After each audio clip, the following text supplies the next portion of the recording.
አጫጭር ጉዳዮቻችንን እናስቀድማለን። የኢትዮጵያ ብሔራዊ ምርጫ ቦርድ ለሰባተኛው ጠቅላላ ምርጫ እያደረገው ያለውን ቅድመ ዝግጅት አጠናክሮ እንዲቀጥል በሕዝብ ተወካዮች ምክር ቤት የዲሞክራሲ ጉዳዮች ቋሚ ኮሚቴ አሳሰበ።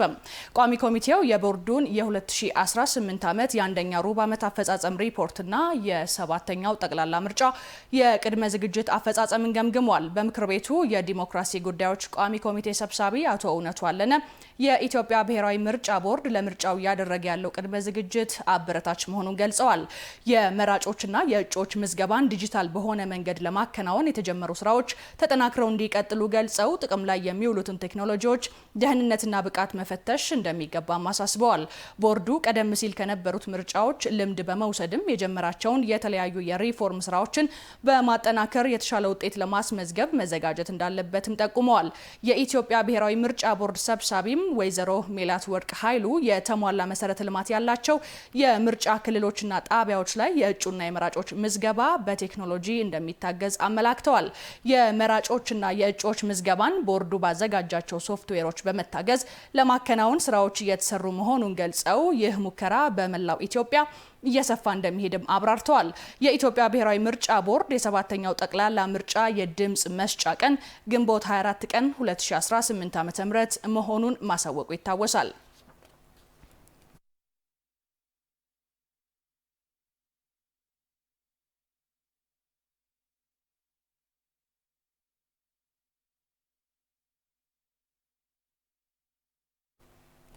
በአሜሪካ ዋሽንግተን ዲሲ የሚገኘው የኢትዮጵያ ኤምባሲ በከተማዋ የተዘጋጀውን የኤምባሲዎች ውድድር አሸንፏል። በዋሽንግተን ዲሲ የሚገኙ የዓለም ሀገራት ኤምባሲዎች የተሳተፉበት የአሜሪካ የንግድ ማዕከል ያዘጋጀው የአውደሪና ባዛር መርሃ ግብርም ተካሂዷል። በመርሃ ግብሩ ላይ የኢትዮጵያ ባህላዊ የቡና አፈላል ስርዓት፣ የኢትዮጵያ ባህላዊ ውዝዋዜዎች፣ የአክሱም ሐውልት፣ የላሊበላ ውቅር አብያተ ክርስቲያናት፣ ጥንታዊቷ የሐረር ከተማ፣ የሰሜንና የባሌ ተራሮችን ጨምሮ የኢትዮጵያ የቱሪዝም ሀብቶች ቀርበዋል። በዚህም በዕለቱ ዳኞች ምርጫ 70 ኤምባሲዎችን በመብለጥ በአሜሪካ የሚገኘው የኢትዮጵያ ኤምባሲ የዓመቱ ምርጥ ኤምባሲ ተብሎ ተመርጧል። በአውደሪና ባዛሩ ላይ ከ8000 በላይ ተሳታፊዎች የኢትዮጵያውያንን የቡና በመቅመስ በርካታ አሜሪካውያን፣ የዋሽንግተን ዲሲ ነዋሪዎችና ጎብኚዎች መሳተፋቸው ተገልጿል። በተጨማሪም በኢትዮጵያ ያሉ ኢንቨስትመንት እድሎች፣ የኢትዮጵያ ታሪካዊ ቅርሶችና የቱሪዝም መስህቦችን የሚያሳይ ቪዲዮም ለእይታ ቀርቧል። የኢትዮጵያ ባህላዊ ውዝዋዜ ትርኢት፣ ባህላዊ ምግብና መጠጦች፣ የቡና አፈላል ስነ ስርዓት የዝግጅቱ አካል እንደነበር ኤምባሲው በማህበራዊ መረጃ ገጹ ባሰፈረው መረጃ አመላክቷል። ዝግጅቱን ለመጎብኘት የመጡ እንግዶች የኢትዮጵያን የቱሪዝም መስህቦችን ለመጎብኘት በቀጣይ ወደ ኢትዮጵያ ለመምጣት ፍላጎትም አሳይተዋል።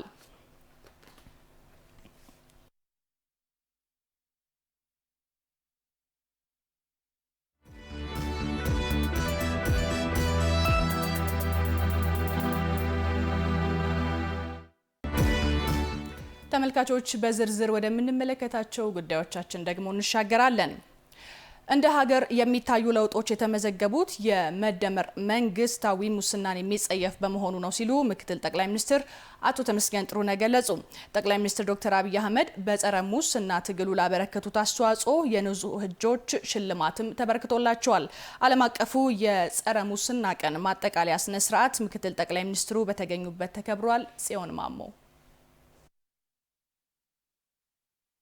ሙስና ማሰነ፣ በሰበሰ፣ ተበላሸ ከሚለው ቃል የመጣ መሆኑን መዝገበ ቃላት ይነግረናል። ሙስና ወይም ሌብነት ግለሰብ፣ ተቋምና ሀገርን የሚያበላሽ ወንጀልም ነው፣ ሀገርንም የሚያቆረቁዝ ነቀርሳም ጭምር። ኢትዮጵያም ይህን ለመከላከል የህግ ማዕቀፍ አውጥታ ተቋምም አቋቁማ መታገል ከጀመረች 2 አስርተ ዓመታትን አስቆጥራለች። የዘንድሮ 22ኛው ዓለም አቀፍ የጸረ ሙስና ቀንም ትውልድን በስነ ምግባር ተቋምን በአሰራር በሚል ተከብሯል። ኢትዮጵያ በረጅሙ የመንግስት ስርዓቷ ውስጥ በመንግስት ተደራጅቶ ሙስና ይፈጸምባት እንደነበር ያነሱት ምክትል ጠቅላይ ሚኒስትር አቶ ተመስገን ጥሩነህ ባለፉት 7 ዓመታት ግን ይህ በመንግስት ተደራጅቶ የሚፈጸም ሙስና ቀርቶ በመደመር መንግስት የሀገር ሀብቶች ለልማትና ለህዝብ አገልግሎት ውለዋል ሲሉም አንስተዋል።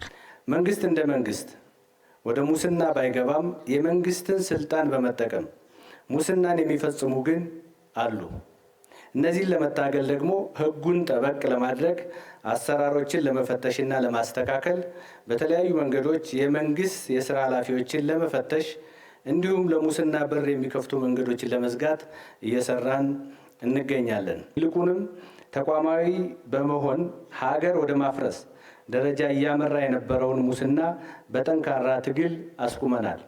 በመንግስትነት ተደራጅቶ የሚሰራ ሙስና የሚፈጸም ወንጀል ኢትዮጵያ ውስጥ የለም ብለን አፋችንን ሞልተን መናገር እንችላለን። ጠቅላይ ሚኒስትር አብይ አህመድ በጸረ ሙስና ትግሉ ትልቅ አስተዋጽኦ እንዳላቸው ይነሳል። ጉቦኝነትን ከማቆለጳጰስ ወጥተን ሌባን ሌባ ማለት ስለሚገባን ሌብነት የሚለውን ቃል መጠቀም አለብን በሚለውም ይታወሳሉ። ለዚህና በሌሎች ሀገር ሀብት እንዳይባክን በዘርፉ ላበረከቱት አስተዋጽኦ በ22ኛው ዓለም አቀፍ የጸረ ሙስና ቀን ላይ የንጹህ እጆች ሽልማት ተበርክቶላቸዋል።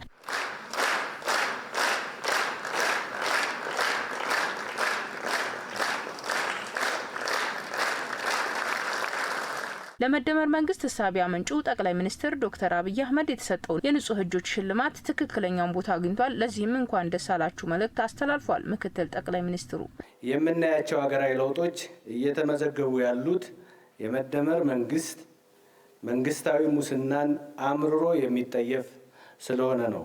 በዚህ አጋጣሚ በዛሬው ዕለት የተበረከተው ለክቡር የኢፌዴሪ ጠቅላይ ሚኒስትራችን በጣም ተገቢ ሽልማት በመሆኑ እሳቸውንም እንኳን ደስ አሎት እኛም እንኳን ደስ አለን ለማለት ፈልጋለሁ። መንግስት በሀገር ደረጃ ያለውን ሙስና ለመከላከል መንግስት ራሱ ከመንግስታዊ ሙስና ራሱን ነጻ ማድረግ ይገባዋል ያሉት አቶ ተመስገን በጥሩ ስነ ምግባር የታነጸ ትውልድን ማፍራት ላይ መስራት ይገባል ብለዋል። ፍቱን መድኃኒት የትውልድን ስነ ምግባር መገንባትና ለሙስና የማይበገር ዜጋ መፍጠር መሆኑን መንግስት ይገነዘባል። ለዚህም ደግሞ የትምህርት ስርዓታችን፣ የሃይማኖት አስተምህሯችን እና ባህላዊ አስተዳደጋችን አስተዋጽኦ ያደርጋል ብለን እናምናለን። በዚህ ምክንያት ከሚመለከታቸው እሴት ገንቢ ተቋማት ጋር መንግስት በቅርበት እየሰራ ይገኛል። የመደመር መንግስት በሰራው ሙስናን የመጸየፍ ተግባር የመንግስትን እርዳታ የሚጠብቁ እጆች አሁን የመንግስትን ጎደሎ በመሙላት ላይ ናቸው ያሉት ምክትል ጠቅላይ ሚኒስትሩ በሀገር ላይም የሚታዩ ልማቶች ተግባሩን የመጸየፉ ማሳያ ናቸውም ሲሉ አንስተዋል። የመንግስት እጅ ይጠብቁ የነበሩና ኪሳራ ውስጥ ይገኙ የነበሩ የልማት ድርጅቶቻችን ዛሬ የመንግስትን ዓመታዊ የበጀት ጉድለት በትርፋቸው የሚሞሉ ሆነዋል። በሚከፍሉት ግብርም የፕላቲኒየም የወርቅና የብር ተሸላሚዎች ሆነው ማየታችን መንግስታዊ ሌብነት የመጸየፋችን ማስረጃዎቻችን ናቸው። በዚህ የይቻላል መንፈስ በመስራታችን የጉባ ብስራቶች ፕሮጀክቶችን በብዙ ቢሊየን ዶላር መጀመራችን ማረጋገጫችን ነው። እንደ ሀገር ሙስና ለመከላከል ህጎችን ማሻሻልን ጨምሮ የተለያዩ ስራዎች እየተሰሩ ስለመሆኑ ያነሱት ደግሞ የፌዴራል ስነ ምግባርና ጸረ ሙስና ኮሚሽን ኮሚሽነር ዶክተር ሳሙኤል ውርቃቶ ናቸው። በለውጡ መንግስት ምዕራፍ የኢትዮጵያ የጸረ ሙስና ትግል ጉድለቶችን ለማረምና ጥንካሬዎችን ለማስቀጠል ጥረቶች እየተደረጉ ይገኛል።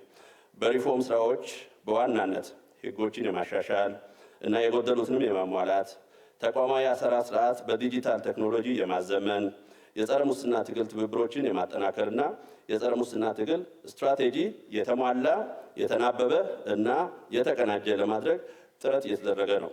የትውልድ ስነ ምግባር ግንባታ ለሙስና መከላከል ወሳኝ በመሆኑ አገራዊ ትኩረት ተሰጥቶ እየተሰራ ነው። በተቋማት የታማኝነት የግልጽነትና የተጠያቂነት ባህል እንዲጎለብት ዘርፍና ተቋም ተኮር የሙስና መከላከል ስራዎች እየተተገበሩ ይገኛል። የሙስና ወንጀል ህግ የማስከበር እርምጃ ለማጠናከር ከፍትህና የዳኝነት አካላትን አቅም የሚያጠናክሩ ጥረቶች በመንግስት ደረጃ ትኩረት ተሰጥተው እየተሰሩ ይገኛል። በ22ኛው ዓለም አቀፍ የጸረ ሙስና ቀን ላይ ሙስናን በመታገል የላቀ አስተዋጽኦ ላበረከተው አዲስ ሚዲያ ኔትወርክም የእውቅናና ሽልማት ተበርክቶለታል። አምራች ኢንዱስትሪዎች በተሻለ የማምረት አቅም እንዲንቀሳቀሱና ውጤታማ እንዲሆኑ ከተማ አስተዳደሩ የሚያደርገውን ድጋፍ አጠናክሮ እንደሚቀጥል የአዲስ አበባ ከተማ ምክትል ከንቲባና የኢንዱስትሪ ልማት ቢሮ ኃላፊ አቶ ጃንጥራር አባይ ገለጹ። የቦሌ ክፍለ ከተማ ኢንዱስትሪ ልማት ጽሕፈት ቤት የ2018 ዓ.ም የኢትዮጵያ ታምርት ንቅናቄን በማስመልከት ከአምራች ኢንዱስትሪዎች ጋር ውይይት እያደረገ ይገኛል። በዚህ ጉዳይ ላይ ደግሞ ተጨማሪ መረጃ ሊሰጠን ሪፖርተራችን መሐመድ ኑር አሊ በቀጥታ መስመራችን ላይ ነው የሚገኘው። ከሱ ጋር ጥቂት ቆይታ እናደርጋለን።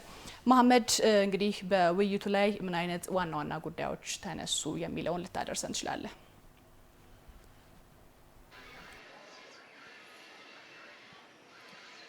አመሰግናለሁ ጸጋ። እንግዲህ መግቢያሽ ላይ እንዳነሳሹ በቦሌ ክፍለ ከተማ ኢንዱስትሪ ልማት ጽሕፈት ቤት በተለይ የ2018 ዓመተ ምህረት ኢትዮጵያ ታምርት ንቅናቄ ከአምራች ኢንዱስትሪ ባለቤቶችና ከሌሎችም ባለድርሻ አካላት ጋር ውይይት እየተካሄደ ይገኛል ማለት ነው። በቦሌ ክፍለ ከተማ እንግዲህ በተለይ በዚህ መድረክ ላይ የተነሱ ሀሳቦች ኢትዮጵያ በዚህ ባለፉት ዓመታት በተለይ ለዚህ ዘርፍ ትኩረት ሰጥታ እየሰራች ስለመሆኑ ነው የተመላከተው ማለት ነው። በዚህ መርሃ ግብር ላይ እንግዲህ የተገኙት የአዲስ አበባ ከተማ ምክትል ከንቲባና የኢንዱስትሪ ልማት ቢሮ ኃላፊ አቶ ዣንጥራር አባይ በተለይ ኢትዮጵያ ታምርት ንቅናቄን ከጀመረች ከጥቂት ዓመታት ወደዚህ በተለይ በዘርፉ ትልቅ ውጤት እየተመዘገበ ስለመሆኑም ነው በመድረኩ ላይ ያነሱት። እንግዲህ ኢትዮጵያ ለአምራች ኢንዱስትሪው ከጊዜ ወደ ጊዜ ሰፊ ትኩረት ሰጥታ በመስራቷ ይህ ውጤት መገኘቱንም ጭምር ነው ያነሱት ማለት ነው።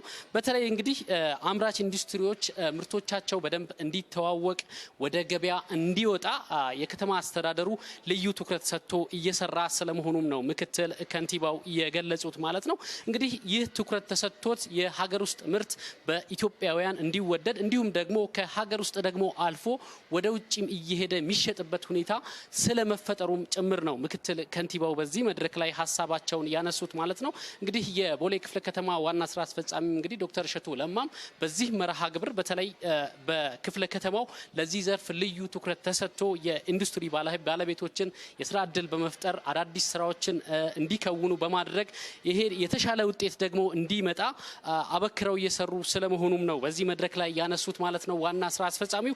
በሌላ በኩል እንግዲህ አምራች ኢንዱስትሪው ከጊዜ ወደ ጊዜ በኢትዮጵያ እድገት እያሳየ ኢትዮጵያ ምርቶቿን ከሀገር ውስጥ አልፎ ወደ ውጭ የመሸጥ እድል እየሰፋ ስለመምጣቱና እንዲሁም ደግሞ ኢንዱስትሪዎች የሚያስፈልጋቸው የተለያዩ ጥያቄዎችን መንግስት በትኩረት ምላሽ እየሰጠና እነዚህ ዘርፎች እንዲጠናከሩ ትልቅ ትኩረት ተሰጥቶ እየተሰራ ስለመሆኑ ተገልጿል።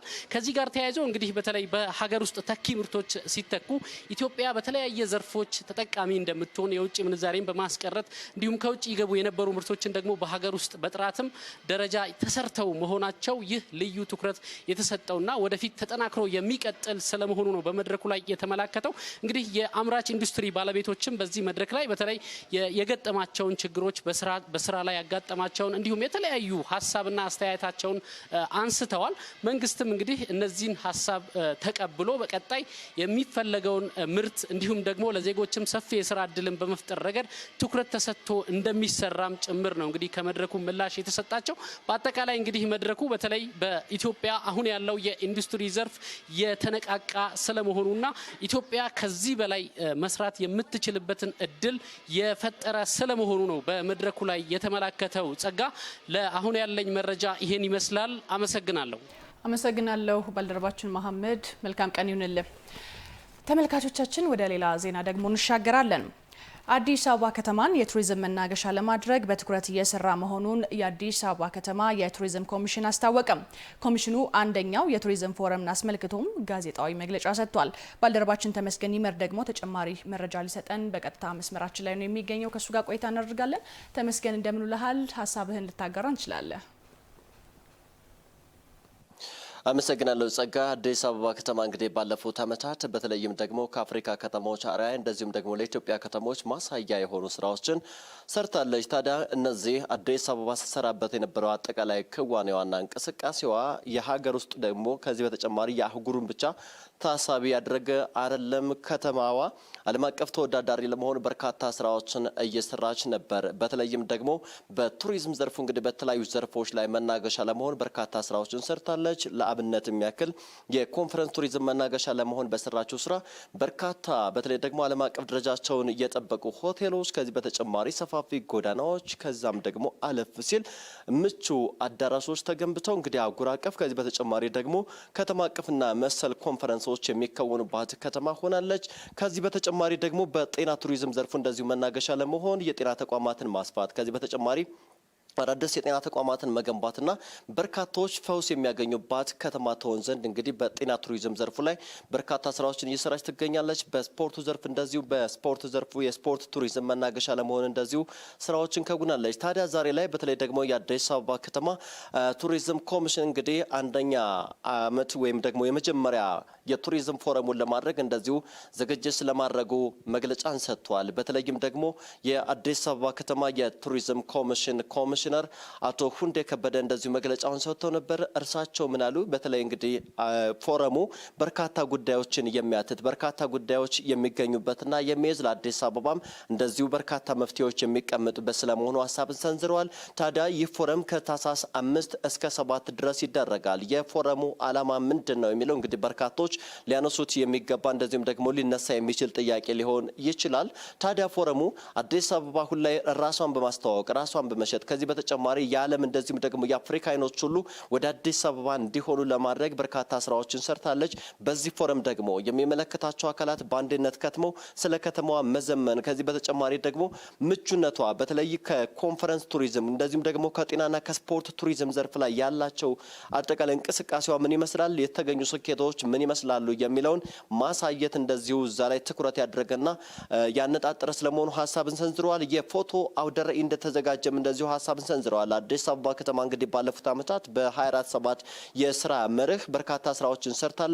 እነዚህ የሚታዩ ስራዎች ደግሞ በተለይ በግንዛቤ መልክ ሌሎች እንዲወስዷቸው በህብረተሰቡም ጋር መግባባት እንዲፈጠር ዓለም አቀፍ እንደዚሁም ደግሞ አህጉር አቀፍ ጎብኚዎችና ተመልካቾችም ስለ አዲስ አበባ ልማቶችና እንቅስቃሴዎች ተጨባጭ ውጤቶች እንደዚሁ በማሳያነት የፎቶ አውደ ርዕይ እንደሚቀርብ እንደዚሁ ሀሳብን የሰነዘሩበት አግባብ አለ። ኮንፈረንስ ማድረግ ከዚህ በተጨማሪ ደግሞ ውይይቶችን መከወን ሌላኛው የዚህ የቱሪዝም ፎረም ዋና ማጠንጠኛ ነጥብ እንደሚሆን እንደዚሁ ሀሳብን የሰነዘሩበት አግባብ አለ። በተለይ አዲስ አበባ እንግዲህ በዲጂታል መንገድ ራሷን ማስተዋወቅ ራሷን ማጉላት በመሰረተ ልማቶቿን ማዘመን ላይ በርካታ ስራዎችን ሰርታለች። እነዛ ስራዎች ደግሞ በኮንፈረንስ መልክ ሌሎች እንዲያውቋቸው እንዲገነዘቧቸው ያወቋቸውን ደግሞ በዓለም አቀፍ መድረኮች እንደዚሁም ደግሞ በአህጉር አቀፍ መድረኮች እንዲያጎሉ በማድረግ በኩል ፎረሙ የራሱ አስተዋጽኦና ሚና እንደሚኖረው እንደዚሁ ሀሳባቸውን የገለጹበት አግባብ አለ። በተለይ አዲስ አበባ እንግዲህ በርካታ የሚታዩ ቅርሶች አሏት። ከዚህ በተጨማሪ ከባህል ስብጥር ጀምሮ የቋንቋ አጠቃላይ ሁናቴ የሚከወንባት በዛም አለፍ ስንል ደግሞ በርካታ መሰረተ ልማቶች የተሰሩባት ከተማ ናት። ይችን ከተማ ማሳወቅ ማሳየት ከዚህ በተጨማሪ ሌሎች እንዲረዷትና እንዳውቋት ማድረግ በዛም ደግሞ የዓለም የዲፕሎማሲ ሀብነቷን አጠናክራ መቀጠል ላይ በርካታ ስራዎች ይሰራሉ። ስለዚህ ፎረሙ በዛ ትኩረቱን አድርጎ እንደሚሰራ እንደዚሁ ኮሚሽነር ሁንዴ እንደዚሁ ሀሳብ እየሰነዘሩበት አግባብ አለ። እንደሚታወቀው የአዲስ አበባ ከተማ አስተዳደር በተለይ የቱሪዝም ኮሚሽንን በቅርብ ነው ያዋቀረውና ራሱን ችሎ የሚወጣው። ይህ ደግሞ የሆነበት የራሱ ምክንያት አለ። አዲስ አበባ አሁን ላይ ከራሷ ባሻገር ከሀገር ውስጥ ጎብኚዎች ከሀገር ውስጥ ተመልካቾች ከሀገር ውስጥ እንደዚሁ ነዋሪዎች በተጨማሪ የዓለም የዲፕሎማሲ ማዕከል የአፍሪካ እንደዚሁ የጋራ ቤት ናትና ምናልባት በዛ መልኩ ራሷን የምትሸጥበት ራሷን የምታስተዋውቅበት ከዚህ በተጨማሪ ምቹነቷንም ለዓለም የምታሳይበት ይሆናል። በዚህ መልክ እንግዲህ በርካታ ስራዎችን እየሰራን እንገኛለን። የሀገር ውስጥ የአህጉር አቀፍ ከዚህ በተጨማሪ ዓለም አቀፍ ጎብኚዎችም ወደ አዲስ አበባ እየተመሙ ነው። ያንን በሚያስችል መልኩ ደግሞ መሰረተ ልማቶችም ዝግጁ ናቸው። ይህን ማሳወቅ ማስረዳት ከዚህ በተጨማሪ ማስፋት ላይ ደግሞ በቀጣይ ይሰራሉ። ፎረሙም እዚሁ ላይ ያነጣጥራል። የአቶ ሁንዴ ሀሳብ ነው። አጠቃላይ መረጃዎች ይህን ይመስላሉ። ጸጋ አመሰግናለሁ። ተመስገን። መልካም ቀን ይሁንልህ። የተከበራችሁ ተመልካቾቻችን የቀን ዜናዎቻችንን በቀጥታ በያላችሁበት እየተከታተላችሁ ስለሆነ ከልብ እናመሰግናለን። ዜናዎቻችን ይቀጥላሉ። ወደ ሌሎች ጉዳዮች ደግሞ እንሻገር። ቆሻሻን በአግባቡ ለይቶ ከማስወገድ አንጻር የከተማው ነዋሪ መሻሻሎችን ቢያሳይም አሁንም ግን ችግሮች እንዳሉ ይስተዋላል። ሪፖርተራችን ታምሩ ደምሴ የቆሻሻ ለይቶ ማስወገድ ባህል ምን ይመስላል ሲል በከተማዋ የሚገኙ አካባቢዎችን ተዘዋውሮ ተመልክቷል። ተከታትለን እንመለስ። በአንድ ዘመናዊ ከተማ መንገድ ዳር የሚቀመጡ የቆሻሻ መጣያ ቅርጫቶች ወይንም ደግሞ ደስትቢኖች ለከተማዋ ጽዳት ጉልህ ሚና እንደሚጫወቱ ይታወቃል። እኛም ዛሬ ማልደን እዚህ መገናኛ አካባቢ በመገኘት መንገድ ዳር ያሉ የቆሻሻ መጣያ ቅርጫቶች ወይንም ደስትቢኖች እንዴት ነው እየተጠቀምንባቸው ያለው የሚለውን ልናስቃኛችሁ ወደናል። ሰላም እንደምን አደራችሁ? እግዚአብሔር ይመስገን። እስኪ እንተዋወቅ። ማን ልበል ስምሽን? ወይዘሮ ስንቄ ጥላሁን እባላለሁ። ልበሳው። እሺ፣ አመሰግናለሁ። ይሄ ግዴታ ነው ማለት ነው አንድ ጽዳት ስራ ላይ የተሰማራ ሰው? አዎ ግዴታ። በጣም ጥሩ። እሺ፣ አሁን እንግዲህ ስራችንን ማከናወን እንችላለን ማለት ነው። ዝግጁ ነኝ። የመጀመሪያ የሆነችዋን ደስትቢን እንከፍታለን ማለት ነው። እንግዲህ እዚህ ደስትቢን ውስጥ ወይም የቆሻሻ ማስቀመጫ ቅርጫት ውስጥ ምን ያክል ቆሻሻን በአግባቡ ለይተው እያስወገዱ ይገኛሉ የሚለውን እንመለከታለን አብረን። ደስትቢኑ እንደምትመለከቱት የሚበሰብሱ እና የማይበሰብሱ የሚል ሁለት የራሱ የሆነ ማስቀመጫ ቦታ ተዘጋጅቶለታል። የማይበሰብሱ ፕላስቲክ እና ጠርሙሶች መጣያ ቅርጫት ውስጥ እነዚህን ቆሻሾች ነው ማግኘት የቻልነው። እንግዲህ ይሄ የተቀላቀለ ነው። እንደምትመለከቱት ወረቀቶች አሉ፣ የብርቱካን ልጣጮች አሉ፣ ደረሰኞች አሉ፣ እንዲሁም ደግሞ ፌስታልና እነዚህ የቴካዌ ምግብ ማሸጊያዎችም አሉና ይሄ የተቀላቀለ ነው። ይሄን እናስወግዳለን። አወጋገድ ሁኔታ የምንመለከት ይሆናል።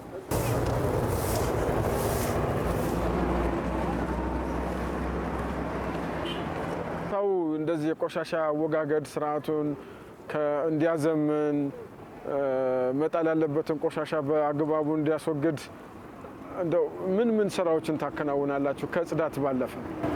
እኛ አሁን ህብረተሰቡን ነዋሪውንና ግንዛቤ እንሰጣለን። አሁን ችግር ግን ትልቁ ችግር ያለው ምንድነው? ከየትም ወረዳ ነው አሁን እዚህ ቦታ የሚገኘው። ከአራቱ አቅጣጫ ነው እዚህ ቦታ የሚመጣው ህዝቡ ማለት ነው። ለትራንስፖርት ነው የሚመጣው።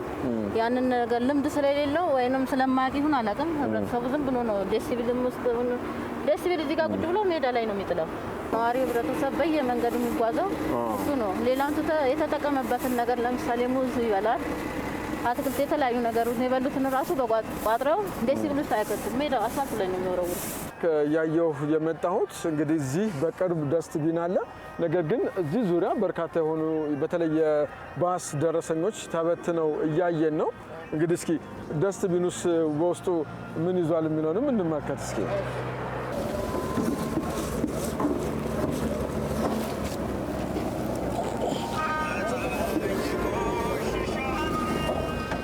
እንግዲህ እንደምትመለከቱት ነው ተመልካቾቻችን። ይሄኛውም በተመሳሳይ እንደሌሎቹ የቆሻሻ ማጠራቀሚያ ቅርጫቶች የሚበሰብሰውም የማይበሰብሰውም አንድ ላይ እየተወገደ ያለበት ሁኔታ ነው እያየን ያለ ነው። እንግዲህ ይህ ለመልሶ ለአገልግሎት መስጠት የሚችል ቆሻሻ የሚቀመጥበት ነው። ነገር ግን ሶፍትም ሃይላንድም ፌስታልም እዚህ ውስጥ አግኝተናል።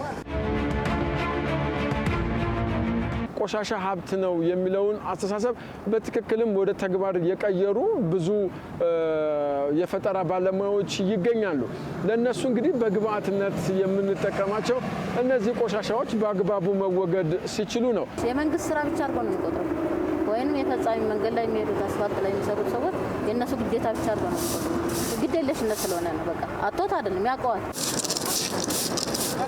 በጉዳዩ ላይ ያነጋገርናቸው የአዲስ አበባ ነዋሪዎች ቆሻሻን ለይቶ በቅርጫት ውስጥ ከመጣል አንጻር የግንዛቤ ችግር እንዳለ ገልጸው ለመፍትሄውም ከራስ ጀምሮ የባህሪ ለውጥ ማምጣት ይጠበቅብናል ሲሉ ይናገራሉ። ቅጣት አለ ሲባል አተኩሮ ይመጣል ነበረ። አሁን ያ ነገር አለመኖሩን ሲያይ ደግሞ የችኮላውን እንደውም እየሳቱ ከደስትቢኑ አጠገብም ጥለው የሚሮጡበት ጊዜ አለ። ሶፍትም ካገኘው ማለት ነው ትዬ ነው የሚሄደው። የትኛው ላይ ላስቀምጠ ወይ ቦታውን መርጫ አይደለም አስቀምጠው። እኔ ስለምቸኩለው ወይ ቦታውን በቃ ቆሻሻ የሆነውን ብቻ ነው ማውቀው። ወይዘሮ መቅደስ አበራ የጽዳት አስተዳደር ባለሙያ ሲሆኑ ቆሻሻዎችን ለይቶ ከማስወገድ አንጻር ችግሮቹ እንደ ከተማ የሚስተዋሉ መሆኑን አንስተው ችግሮቹን ለመቅረፍ የሚያስችሉ ተግባራትን እያከናወኑ እንደሚገኙም ተናግረዋል። ቆሻሻዎችን በተለይ በሶስት ለይቶ ከማስቀመጥ አንጻር ችግሮች አሉ። እኛ እንደ ወረዳችን የተለያዩ የግንዛቤ ማስጨበጫ መድረኮችን እያካሄድን እንገኛለን። ይሄን በአንድ ጊዜ መቅረፍ አልቻልንም፣ ለውጦች አሉ። ስለዚህ ይሄ እንደ አዲስ አበባ ከተማ ስራ በጣም መሰራት ያለበት ተግባር ነው። ስለዚህ ሁሉም ዜጋ ቆሻሻን በአግባቡ በማስወገድ ከተማውንም የራሱንም ጤና ይጠብቅ የሚል መልእክታችን በያላችሁበት ይድረስ እንላለን።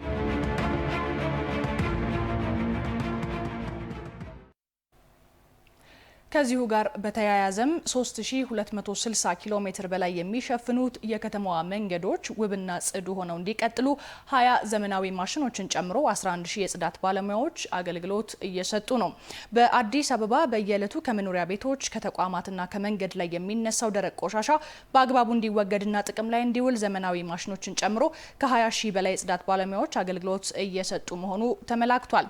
በከተማዋ ደረቅ ቆሻሻ አወጋገድና አያያዝ ዙሪያ ከኤኤምኤን 24/7 ጋር ቆይታ ያደረጉት የአዲስ አበባ ከተማ ጽዳት አስተዳደር ኤጀንሲ የደረቅ ቆሻሻ መሰብሰብና ማጓጓዝ ዳይሬክተር አቶ ግርማ ኃይሉ በከተማዋ ከሚሰበሰበው ደረቅ ቆሻሻ ውስጥ 76 በመቶ የሚሆነው ከመኖሪያ ቤቶች እንደሚሰበሰብ ተናግረዋል።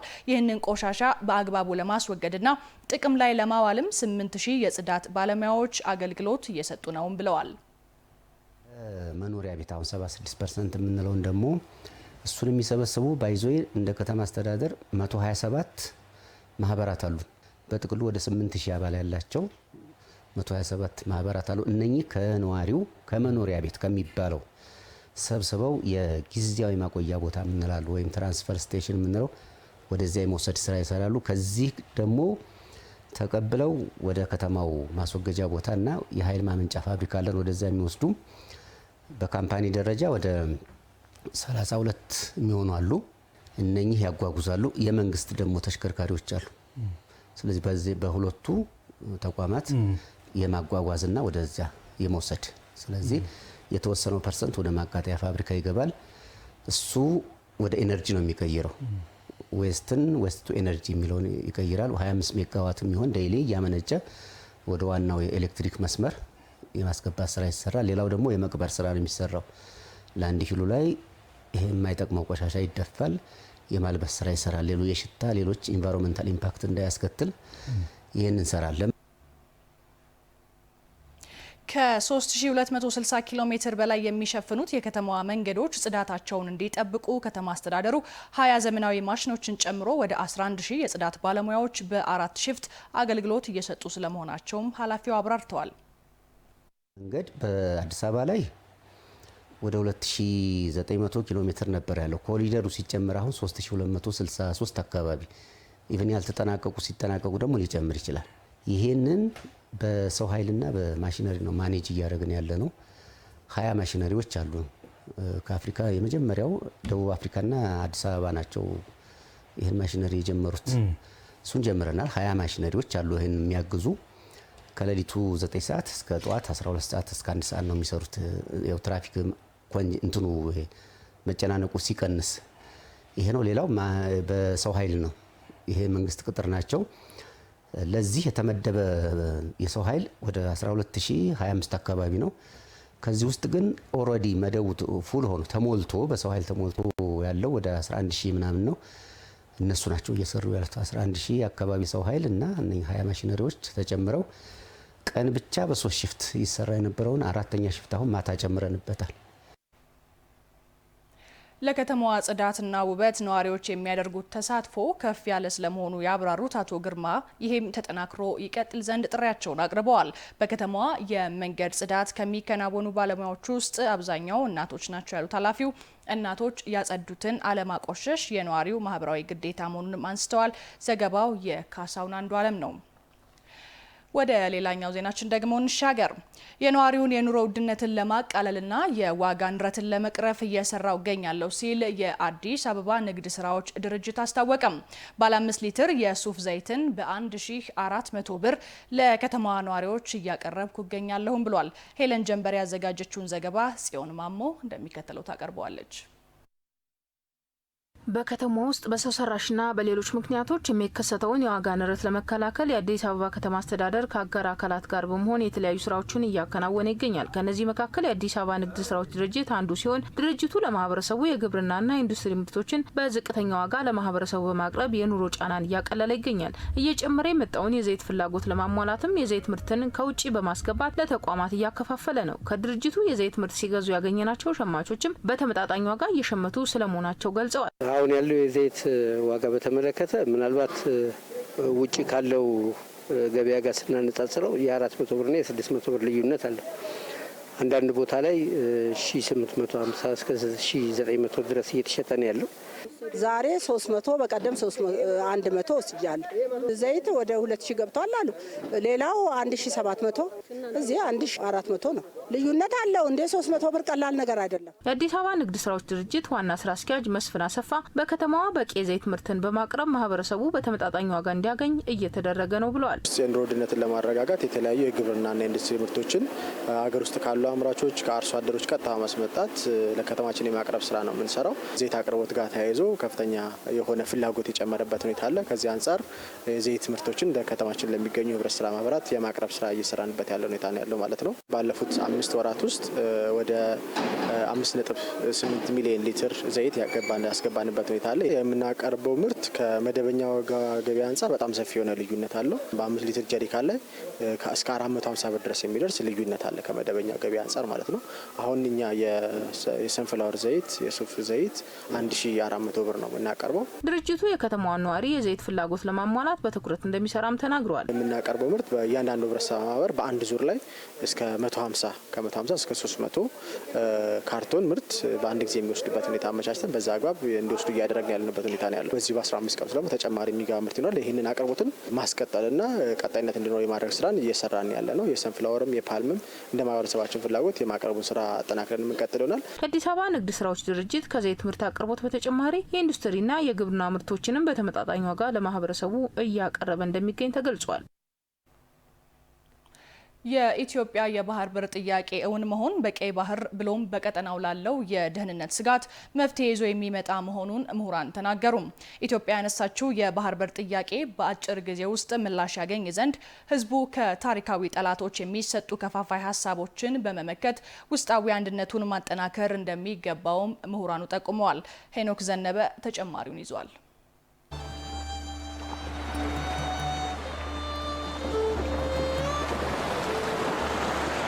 አፍሪካን እስያንና አውሮፓን በቅርብ ርቀት የሚያገናኘው ከህንድ ውቅያኖስ እስከ ኤደን ባህረ ሰላጤ የሚዘረጋው ቀይ ባህር ትርጉመ ብዙ የዓለም የስበት ማዕከል መሆን ከጀመረ ዋላደር ብሏል። የዓለም 10% ንግድ የሚሳለጥበት ቀይ ባህርን በበላይነት የተቆጣጠረ ሀገር መጻኢ የዓለም ኢኮኖሚና ፖለቲካን መዘወር የሚችል መሆኑን የተረዱት አሜሪካኖቹ ከ13000 በላይ ኪሎ ሜትርን ተጉዘው ጅቡቲ ላይ ግዙፍ የጦር ሰፈርን ገንብተዋል። ቻይናና ፈረንሳይን ጨምሮ በርካታ ሀገራት ጅቡቲ ላይ የጦር ሰፈር አላቸው። አሁንም እሽቅድድሙ ጦፏል። ምሁራኑ እንደሚሉት የሀያላኑ እሽቅድድም ባየለበት በዚህ ወቅት ታዲያ በቀጠናው የሚታየው የደህንነት ችግርም ከእለት ወደ እለት ከፍ እያለ መጥቷል። ከማሊ ተነስቶ እስከ ሶማሌ ድረስ ያለው ፍራጃይል ስቴት ወይም ለመፍረስ በአገራቸው ላይ ጸጥታ በጣም የተናጋባቸው ወይም መንግስቶቻቸው ጠንካራ ያልሆነ ነው።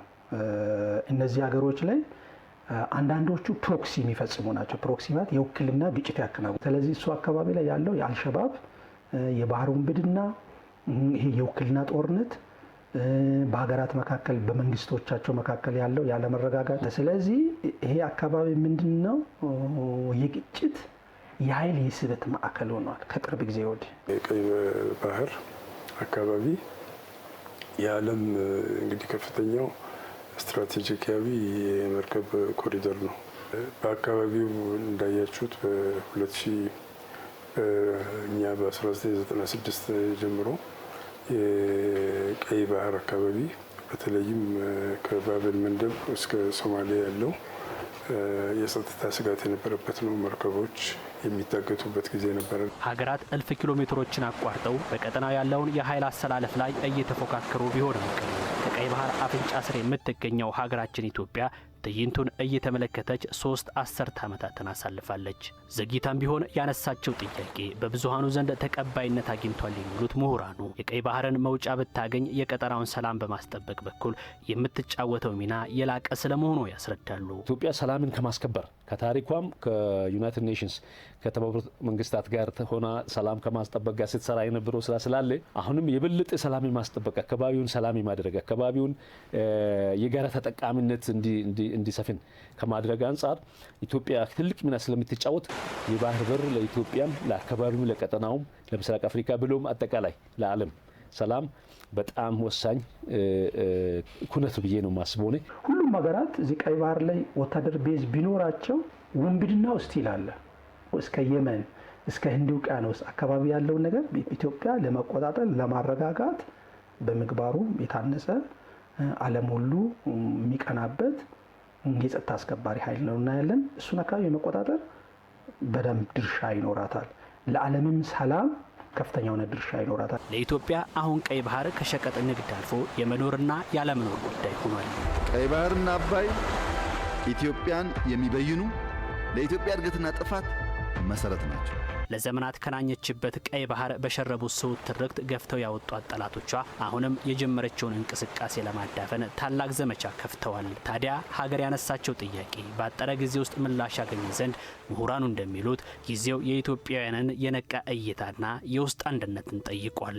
የኢትዮጵያ ሲግኒፊካንት የሆነ ኢኮኖሚ ለውጥ የሚያመጣን ከህዳሴ ቀጥሎ ማን ነው? ወደብ ነው። ዓለም ደግሞ ምን እያየን ነው? በቃ የምናድግበት መንገድ ይታየዋል። ግን ጥንቃቄ መደረግ ያለበት ፓርት የውክልና ጉዳዮችም አሉ። ስለዚህ ኢትዮጵያውያን ምን ያደርጉ፣ ተቋማት ምን ያደርጉ፣ እውነቱ የቱ ጋር ነው የሚለውን በደንብ መረዳት መቻል አለብን። ዓለም ይሄን ሁሉ ሲያደርግ ሲያድግ እኛ የት ነበርን? በታሪክ አጋጣሚ ጎራ ለይተን እስኪ በቀን ስንጨፈጨፍ ነበር። ጠባሳ ታሪካችን እየመከርን ነው፣ እየተነጋገርን ነው፣ እየተወያየን ነው። ይሄን ያክል ረጅም ዓመት የተዋጋንበት የተለያየንበት ታሪካችን ነው። ግን እንዝጋው።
Сашевич.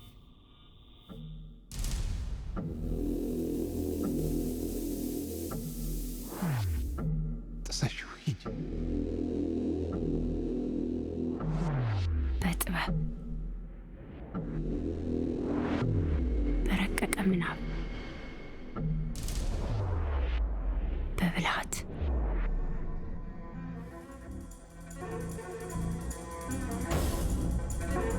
ፍጥነት ፍጥነት ፍጥነት ፍጥነት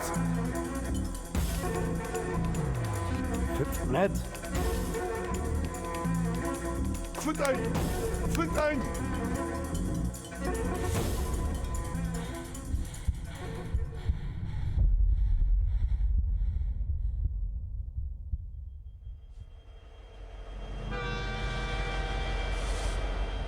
ይገርማል፣ ያጓጓል።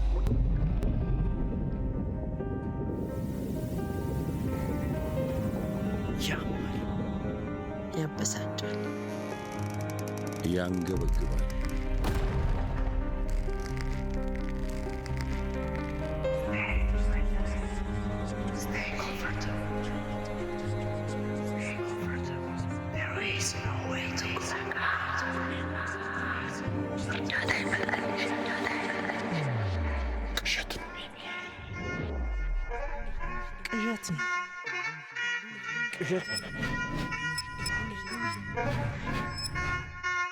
ምናብሽን ጠጥ በተዘጋ በር አትታሰሪ። ምናብሽን ጠጥ ምናብሽን መር ብለሽ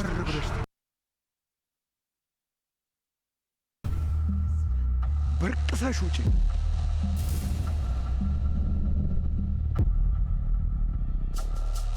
በራስሽ መንገድ ሂጂ።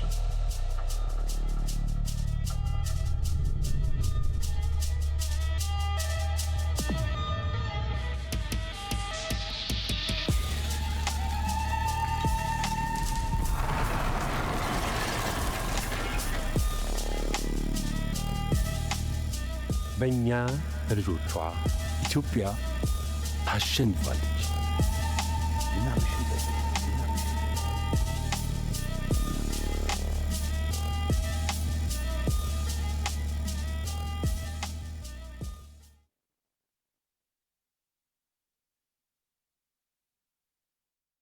ተመልካቾቻችን የቀን ዜናዎቻችን እየተከታተላችሁ ትገኛላችሁ። አብራችሁን ስላላችሁ ከልብ እናመሰግናለን። ዜናዎቻችን እንደቀጠሉ ናቸው። በዩኔስኮ የማይዳሰስ ቅርስ ሆኖ የተመዘገበው የወላይታ የዘመን መለወጫ በዓል ጊፋታ በዓለም አቀፍ ደረጃ የቱሪስት መዳረሻ እንዲሆን የማልማትና የመጠበቅ ስራ ተጠናክሮ እንደሚቀጥል የወላይታ ዞን የቱሪዝም መምሪያ አስታወቀም። የመምሪያው ኃላፊ ወይዘሮ ጸጋ ፋንታ በጉዳዩ ላይ ከአዲስ ሚዲያ ኔትወርክ ጋር የስልክ ቆይታም አድርገዋል። ጊፋታ በዓለም ቅርስነት መመዝገቡ በወላይታ ሕዝብ ዘንድ ታላቅ ደስታን ስለመፍጠሩም አንስተዋል። ኃላፊዋ የሰጡንን ማብራሪያ ተከታትለን እንመለስ። ወላይታ የፀሐይና የጨረቃን ዑደት ተከትሎ ቀን ቆጥሮ ቀንና ሌሊትን ቆጥሮ ዓመት የሚለውጥበት ክርስቶስ ልደት በፊትም ጀምሮ የነበረ የብሔሩ የዘመን መለወጫ በዓል ነው። ይሄም በወላይትኛ ባይራ አግና ነው የሚባለው ወይም ታላቅ ተብሎ ነው የሚያዘው። በዓመቱ አሮጌው ዓመት አልፎ አዲሱ ዓመት የሚመጣበት ጊዜ ስለሆነ እንደ ታላቅ የሚወሰድ ነው። ይሄ በዓል ከአመጋገብ ከአለባበስ ጀምሮ ከቅድመ ዝግጅትም ጀምሮ የወጣቶች ሚና፣ የእናቶች ሚና፣ የአባቶች ሚና፣ የሴቶች ሚና በሙሉ በየራሱ የተዘረዘረበት በዓል ነው። ስለዚህ ከአመጋገብም ከአለባበስም ከአዘገጃጀትም ጀምሮ የራሱ የሆነ ባህላዊ እሴት ያለው በዓል ስለሆነ ዩኔስኮም ደግሞ እንደ መስፈርት ያስቀመጣቸውን መስፈርቶችን በሙሉ አልፎ ታህሳስ 1 የሁሉም የዓለም የማይዳሰስ ቅርስ ሆኖ የተመዘገበበት አግባብ ነው ያለው። ከወጣቶች ከአባቶች እየተማሩ በዓሉ ሴቱን ሳይለቅ ባህላዊ ይዘቱንም ሳይለቅ ከዛ ባሻገር ያለውን የማህበራዊ መስተጋብርንም ሳይለቅ ከትውልድ ወደ ትውልድ የተሸጋገረ መጥቶ ነው አሁን የደረሰው። ስለዚህ በዓሉ ከመብላት ከመጠጣት ያለፈ ብዙ ኢኮኖሚያዊ ፋይዳ አለው፣ ማህበራዊ ፋይዳ አለው። ስለዚህ እነኝህን የበዓሉን እሴቶችን በሙሉ ሳይንጠባጠብ ከትውልድ ትውልድ እየተሸጋገረ ለዚህኛው ትውልድ ደርሷል። አሁን እንግዲህ ይሄ ቅርስ ሆኗል። ከዚህ በፊት ባህል ነው፣ የወላይታ ባህል ነው። አሁን ግን አንደኛውና ትልቁ የቱሪዝም መስህብ ሆኖ ነው በዞናችን ያለው። ያው መላው ዓለምም መላው ኢትዮጵያውያንም ይህንን የቱሪዝም ሀብታችንን በጋራ ነው የምንጋራው። ስለዚህ ይሄ የቱሪዝም ሀብታችን ተጠብቆ ሳይበረዝ ወደ ቀጣይም ትውልድ መሰረቱን ሳይለቅ ይዘቱን ሳይለቅ እንዲተላለፍ ከማድረግ ያለብንን በሙሉ ነው የምናደርገው። አንደኛ ባህላዊ ይዘቱ ተጠብቆ እንዲሸጋገር ፋይዳዎች ብለን የምንዘረዝራቸው በማህበራዊ በኢኮኖሚያዊ የሚኖረው ፋይዳ ምንም ሳይበረዝ እንደመጣ ለቀጣይ ትውልድ መሸጋገር ባለበት ልክ በሙሉ ቅርሱን ሳይለቅ እንዲሸጋገር የማድረጉ ነገር በትኩረት እንሰራለን። ከዛ ባሻገር የተለያዩ ተመራማሪዎች ይኖሩናል። ከተለያዩ የዓለም ሀገራት ከኢትዮጵያም ጀምሮ የሚመጡ ቱሪስቶች ይኖራሉ። እነኚህ ቱሪስቶች በሙሉ ይህንን በዓል በይዘቱ አንድ ላይ ተቋድሶ ተካፍለው የሚሄዱበትን ምቹ ሁኔታ ለመፍጠር አጠናክረን የምንሰራ ነው የሚሆነው ማለት ነው። ወጣቱም፣ አዛውንቱም፣ አባቶችም፣ እናቶችም፣ ህጻናትም ተረካቢዎችም ስለሆኑ ሁሉም ባሉበት ሁሉም ወጥቶ ደስታውን የገለጸው መላው የኢትዮጵያ ህዝቦች የጋራ ባህላችን ነው። የደቡብ ኢትዮጵያም የአጠቃላይ የኢትዮጵያም የጋራ ሀብት የሆነ በዓል ነው እና ይህንን በማስመልከት መላው የኢትዮጵያ ህዝቦች በተወካዮቻቸው በኩል በሙሉ ደስታቸውን እየገለጹልን ያሉ። ከዚህ ባሻገር በዞኑ በተዘጋጀ ፕሮግራም በቅርብ ቀን ሚዲያዎችን በሙሉ ጋብዘን መላው የወላይታ ተወላጆችና ወዳጆች ባሉበት የምናከብር ነው የሚሆነው። በሀገር አቀፍ ደረጃ ለአንድ ወር ሲካሄድ የቆየው የማህፀን ጫፍ ካንሰርና የጡት ካንሰር የምርመራና የሕክምና ዘመቻ ተጠናቀቀም። ጤና ሚኒስቴር፣ የአዲስ አበባ ጤና ቢሮና የዓለም ጤና ድርጅት በጋራ በመሆን መርሃ ግብሩን አከናውነዋል። አልማዝ ሙልጌታ ዝርዝር አላት። በዓለም አቀፍ ደረጃ እናቶችን ገዳይ ከሚባሉ በሽታዎች መካከል የማህፀን ጫፍ ካንሰርና የጡት ካንሰር ተጠቃሾች ናቸው። የጤና ሚኒስቴር ዶክተር ደረጀ ድጉማ ደግሞ በተለያዩ ሱሶች ምክንያት ኢተላላፊ በሽታዎች በሀገራችን በተለይ ባለፉት 10 እና 5 ዓመታት እየተስፋፉ እንደሚገኙ ገልጸዋል። Non-communicable diseases are raising alarmingly in Ethiopia, but በሀገራችን ተላላፊ ባልሆኑ በሽታዎች የሚጠቁ ሰዎች ቁጥር ባለፉት 10 ዓመታት እጅግ ጨምሯል። ባለፉት 5 ዓመታት ደግሞ እጅግ ተባብሷል። ከ51 በመቶ በላይ የሚሆነውን የተጠቂ ቁጥር ግን በጋራ በመስራት ማዳን ችለናል። ይህ ቁጥር በጣም ከፍተኛ ነው። በሀገራችን በአሁኑ ሰዓት 10 በመቶ ሰው የሚሞተው በካንሰር ምክንያት ነው። በየዓመቱም 80 ሺህ የሚደርሱ የካንሰር ተጠቂዎችን በምርመራ እንለያለን። ለካንሰር መስፋፋትም በምክንያትነት የሚጠቀሱት ሲጋራ ማጨስ፣ ጫት መቃም፣ የተለያዩ አልኮሎችንና መድኃኒቶችን መጠቀም እንዲሁም ቋሚ የአካል ብቃት እንቅስቃሴ አለመስራት፣ እድሜን መሰረት ያደረጉ ጤናማ አመጋገብ አለመከተልና ከዘረመል የሚመጡት ተጠቃሽና ዋነኛዎቹ ናቸው።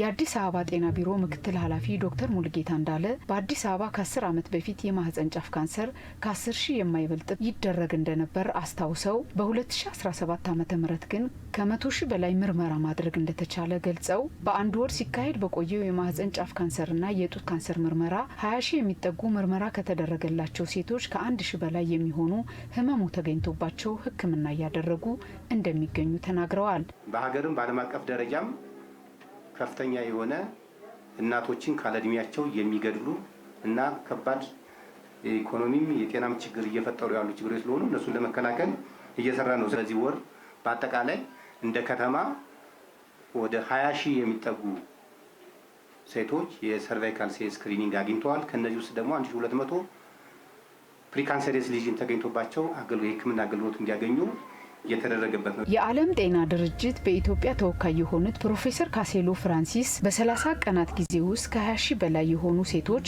በ6 ክልሎች የማህፀን ጫፍ ካንሰር ህክምና መስጠት መቻሉን ገልጸዋል።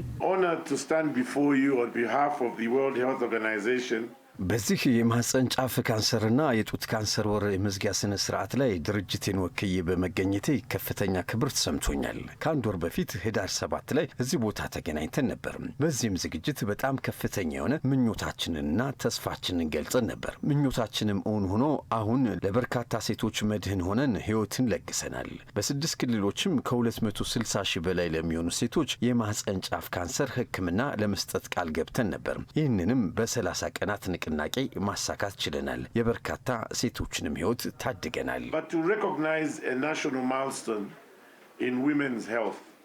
በሀገር ደረጃ ለአንድ ወር ሲካሄድ የቆየው የማህፀን ጫፍ ካንሰርና የጡት ካንሰር የምርመራ ህክምና ዘመቻው ይፋ ተጠናቋል። በአዲስ አበባ ከተማ እድሜያቸው ከ5 ዓመት በታች ለሆኑ ህጻናት የፖሊዮ ክትባት ዘመቻ ሊጀመር ነው። የአዲስ አበባ ከተማ አስተዳደር ጤና ቢሮ የልጅነት ልምሻ ፖሊዮ መከላከያ ክትባት አስመልክቶም ለመገናኛ ብዙሃን ጋዜጣዊ መግለጫ ሰጥቷል። ቢሮው ከታህሳስ 3 ቀን እስከ ታህሳስ 6 2018 ዓ.ም የሚቆየውን የክትባት ዘመቻ አስመልክቶ ነው ጋዜጣዊ መግለጫ የሰጠው።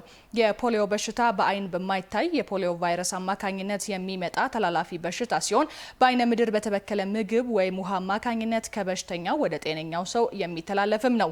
የአዲስ አበባ ከተማ አስተዳደር ጤና ቢሮ ኃላፊ ዶክተር ዮሐንስ ጫላ በመግለጫው እንዳሉት ፖሊዮ በሁሉም የእድሜ ክልል ያሉ ሰዎችን ሊያጠቃ የሚችል ሲሆን በዋነኛነት ግን ከ5 ዓመት በታች ያሉ ህጻናትን እንደሚያጠቃና በሽታው የነርቭ ስርዓትን በማጥቃት የእጅ ወይም የእግር መዛልና መዝለፍለፍ ብሎም ዘላቂ የሆነ ሽባነት እንዲሁም ሞትን የሚያስከትል እንደሆነ ገልጸዋል።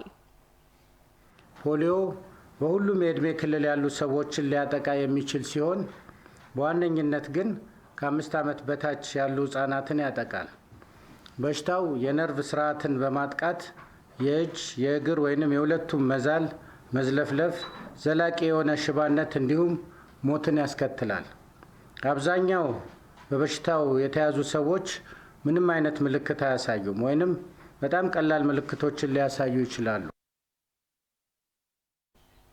በከተማችን ለሚገኙ ከ5 ዓመት በታች ለሆኑ ህጻናት የመጀመሪያ ዙር ከታህሳስ 3 እስከ ታህሳስ 6 2018 ዓ.ም የሚሰጥ ሲሆን በዚህም አጠቃላይ ከ700 ሺህ በላይ ህጻናትን ለመከተብ እንደታቀደና ከ4,000 በላይ ባለሙያዎች የሚሳተፉበት 869 ክትባቱን የሚሰጡ ባለሙያዎች ቡድን እንደተዘጋጀም ጠቁመዋል።